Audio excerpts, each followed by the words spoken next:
La entrada del AVE desde Tarascón hasta la estación es un proyecto ya muy avanzado que antes de su ejecución admite una última fase de alegaciones. El Concello ha decidido plantear dos. Una tiene que ver con los pasos que hoy existen sobre la vía férrea, demasiado estrechos. La otra atañe al proceso de expropiaciones. Pediremos a Fomento que sea extremadamente sensible nesta cuestión social en que aquelas persoas que pidan a expropiación a pesares de non pasar, digamos, por riba da súa casa, que teñen a oportunidade de mudar o seu fogar, se así o quixeran, naturalmente, aqueles que queiran optar por esta cuestión, ¿no?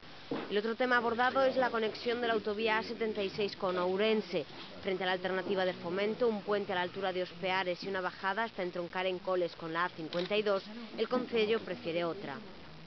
A ponte se fixera máis abaixo do río Miño, que deste xeito permitira que dende Coles ese novo trazado que ahora viría dado por esta nova autovía, que servira de anel de ronda para a cidade. Esa circunvalación conectaría también los polígonos de San Cibrao, Pereiro y Valdarrabeda y evitaría el impacto urbanístico del que se quejan los vecinos de Cudeiro.